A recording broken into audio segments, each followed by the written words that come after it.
Hi, I'm Margaret Cleveland. I'm a fourth generation fish farmer here at Ozark Fisheries in Martinsville, Indiana, and today I'm giving you a virtual tour of our fish farm. So our farm actually started in Missouri in 1926. My great-grandfather started our Missouri farm actually at Bennett Springs, Missouri, which is a trout farm. So he started with trout, and then he moved to our current location in Stoutland, Missouri, and went into goldfish. He had a friend in the nickel and dime business, or those nickel and dime stores like the Benjamin Franklin's, that could sell every goldfish that he could raise. So he switched from trout to goldfish and started raising those. And then in the 1970s, we bought out our biggest competitor here in Indiana. The Indiana farm was originally called Grassy Fork Fisheries, and it was started in 1899, so it's over 120 years old. It's one of the oldest and largest continuously operated private fish farms in America. But in the 70s, my great-grandfather bought out his biggest competitor, Grassy Fork. And for a couple more years, they were run as Ozark Fisheries and Grassy Fork separately. And then in the 1990s, it all came under the Ozark Fisheries name. So we are here in Martinsville because Martinsville, Indiana is kind of known for fish. There are a lot of different fish farms here that raise bait fish or game fish. There's also a state fish hatchery here as well. This area has always been known for its water. Martinsville has our springs. Traditionally, fish have been raised here since the late 1800s. So that's why we're here in Martinsville. So our water here in Indiana is all well water or recycled out of the creek. All of our systems are flow-through systems, so our ponds are all flow-through systems, as well as our tanks in our shipping department. We raise ornamental goldfish and koi. We raise about 5 different types of goldfish, 2 different types of koi, as well as pond scavengers. So all of our fish spend about 99% of their lives here in these dirt ponds, but we actually spawn them all inside in an indoor hatchery. So let's go look at the hatchery.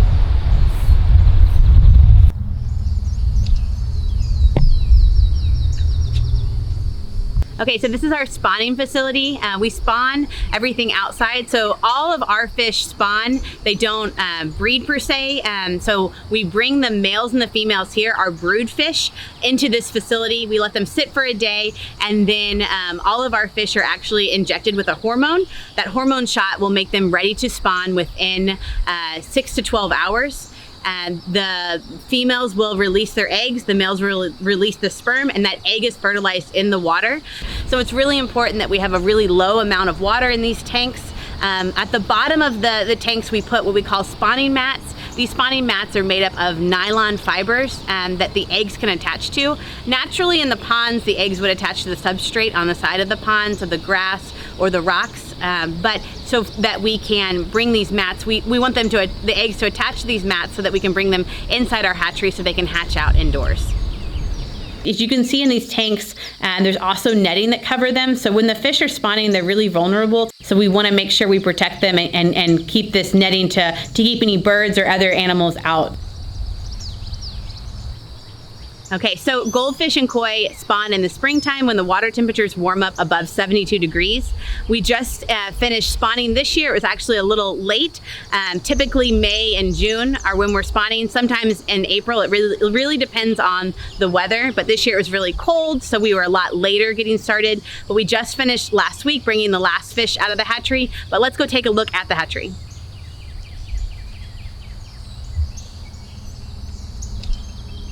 So this is our hatchery. We spawn everything out in our spawning tanks outside, and then those mats are brought into the hatchery. We used to spawn everything out in the ponds, but in the ponds, there's a lot of factors we can't control. We can't control the water temperature, so the weather. We can't control the predators. So goldfish have a lot of predators: snakes, turtles, bullfrogs, birds. But if you think of goldfish fry, which are the baby goldfish, there's even more things, like even insect larvae can eat goldfish fry. So it's important for us to give our fish the best chance of survival, and bringing them into the hatchery allows us to do that. So in the ponds, we think we had, when we were spawning in the ponds, probably about a 13% survival rate of the hatching, or the eggs that hatched out. But when you start bringing them into the hatchery, we hope that we improve that close to about 20 to 25% survival rate. Okay, in the hatchery, the flow of the water starts here, and the water is heated here to about 72 degrees, and then it flows through here to our super saturators. We're going to super saturate all the water with oxygen, and then that oxygenated water is going to flow over to the tanks.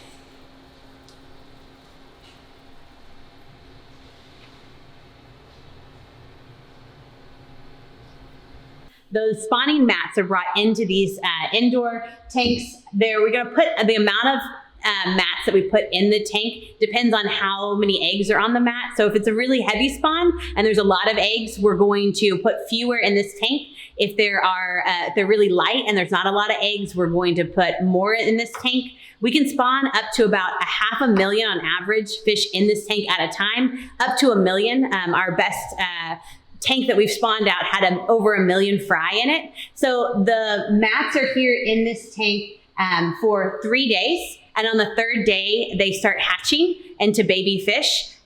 They're in here for 2 more days before we take them out into the pond. So these tanks have their own, each have their own inlet and outlet, but they have water that's going into the water is super saturated with oxygen. It's going to always have fresh water going into it. We're going to be checking the oxygen in these tanks 3 or 4 times a day, making sure that that oxygen is at the level that those fish need to be at. The water temperature is also going to stay pretty warm, above 70 degrees, typically around 72. The more regulated, the more that you can keep it stable, the water temperature and the oxygen, hopefully the better hatch rate we'll have.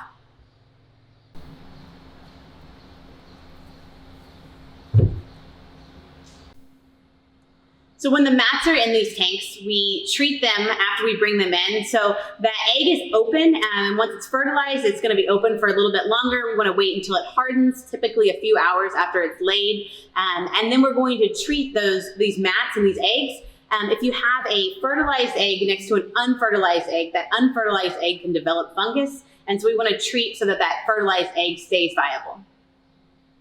So all the fish here in this tank are the water is gonna be drained down. We're gonna pull this little drain pipe. This drain pipe has a really fine mesh on it to keep all the fish fry in there and from going out. Baby fish, when they're born, they're the size of an eyelash, so they're really tiny. All of our koi fry are born yellow and then change over time into the color that they're naturally gonna be. And then goldfish are actually born brown. And so all the fry from this entire tank, it could be up to 1 million fish. Typically it's more like 250,000, will be drained out of here. The water, it's all gonna come out and it's gonna actually end up in this repurposed oil drum. All the fish will be in here, and then we'll take a small water displacement sample to see on average how many fish are in here. Okay, let's head out to the ponds and look at some fish. All of our fish are grown in these dirt ponds. Behind me, we have 3 different locations that have about a total of 250 to 300 ponds, about 300 water acres. So each pond is about an acre.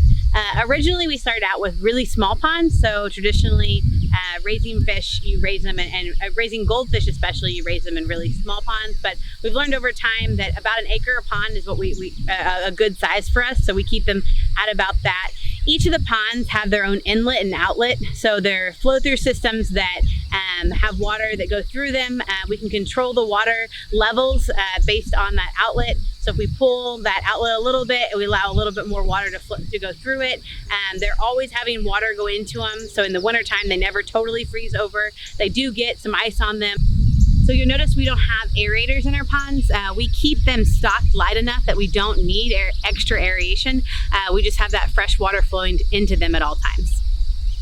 So all these ponds were built in the early 1900s, so a lot of them are really old. So right now we're working on rehabilitating a lot of them, redoing a lot of them to help build up the levees and to make them a little bit deeper because a lot of them have silted in over time.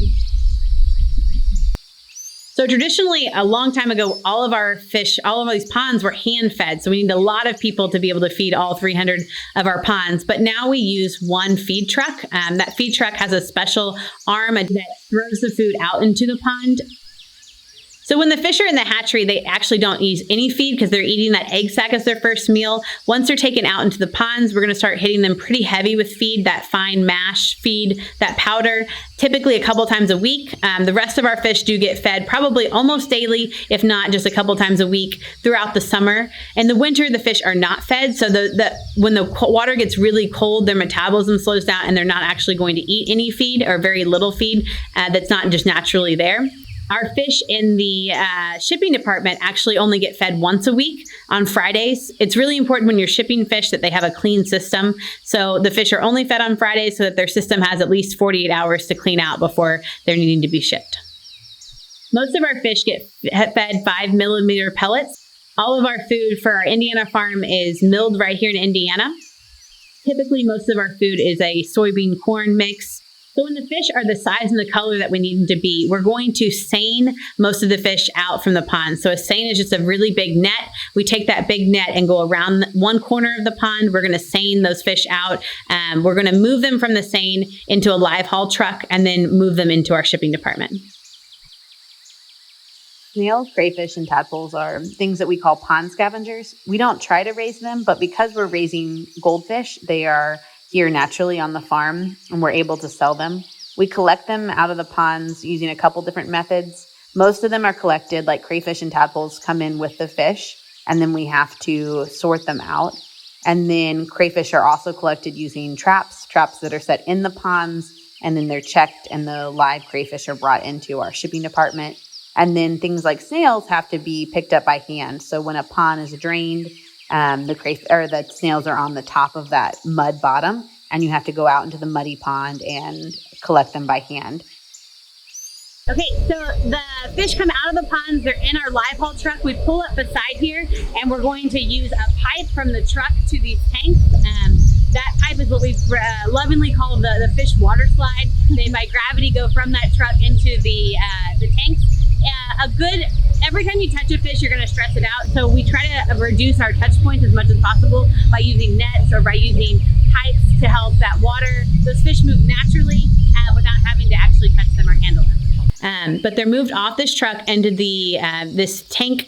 The tanks all have a warm water and a cold water inlet. That allows us to bring them in on warm water, the same temperature as the pond, then slowly acclimate them down to cold water. We want to ship everything on cold water. Cold water is better to ship fish on because it holds more oxygen. It also slows down the fish's metabolism so that the fish are using less oxygen.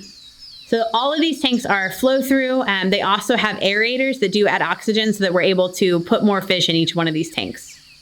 We do also salt our fish. So this is just a rock salt that we want. Anytime we handle fish, we always want to salt them down afterwards. Salt does a couple different things for goldfish and koi. It helps de-stress them a little bit. It also helps them reproduce their slime coat, which helps keep them from getting diseases.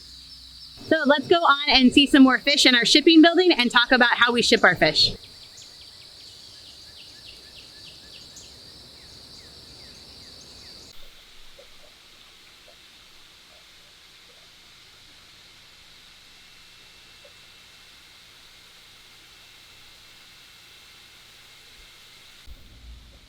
So once the fish are in our building, typically around 24 hours, once they're fully acclimated, then we're going to actually start handling and grading the fish.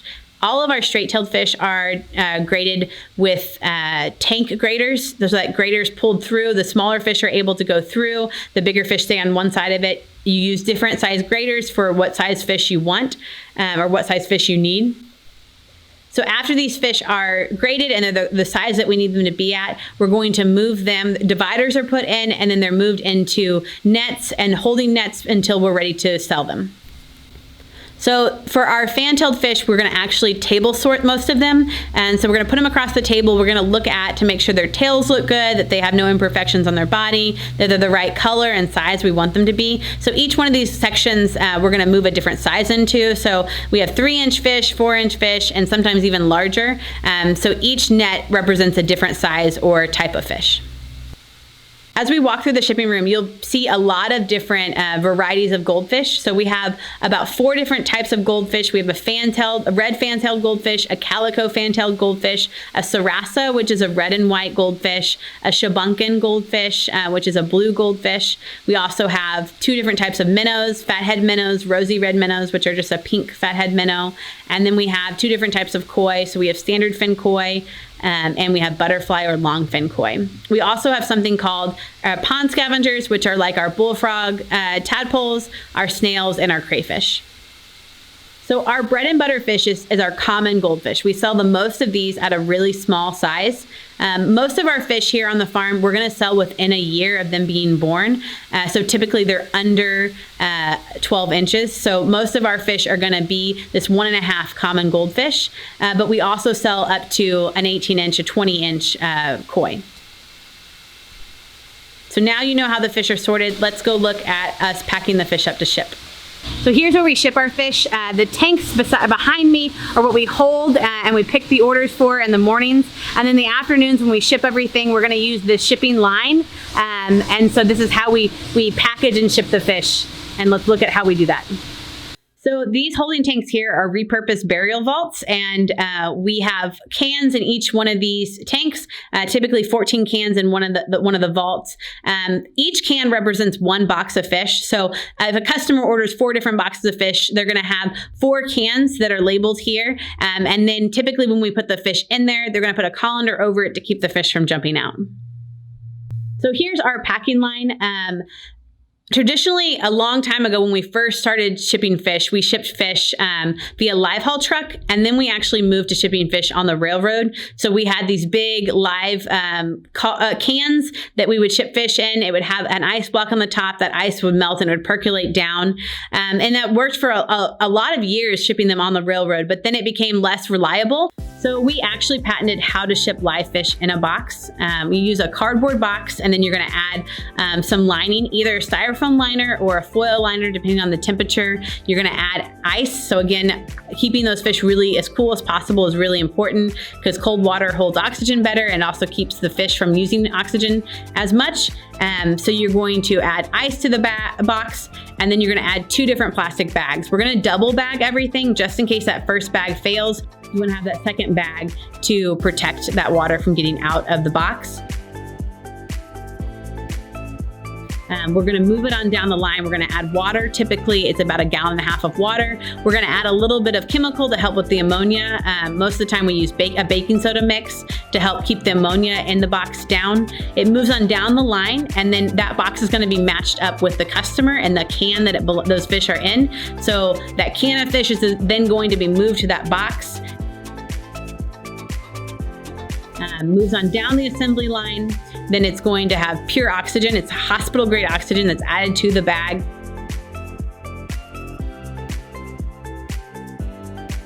That bag is then folded up and tipper tied or zip tied to keep that oxygen and water in place.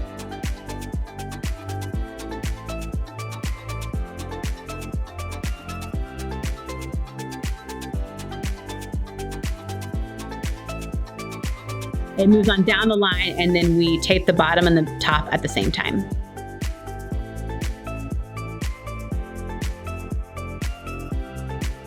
So we ship Monday through Thursday, every day of the week for the most part, except for Friday, because Saturday delivery is not very friendly, not very good, and it also costs a lot to ship on Saturday. So we ship air freight, typically on Monday mornings, and then the rest of the week we're going to be doing DHL, FedEx, and UPS. So along with selling live fish, we also sell a couple different types of fish feed. It's all just a different pellet size, and we also have flake food as well. So our fish are shipped out all across North America, mostly into the US, but also into Canada. Most of our customers are pet stores. So we sell a business to business, so pet store, garden center, or a wholesaler that's gonna combine freshwater fish and saltwater fish to then sell them to the end customer. We do drop ship a lot of fish for a lot of online retailers. So we ship directly from our farm to the customer's door. Thanks for visiting the fish farm today. I hope you enjoyed your virtual tour. You can find us online at ozarkfisheries.com or on social media, Instagram and Facebook at Ozark Fisheries.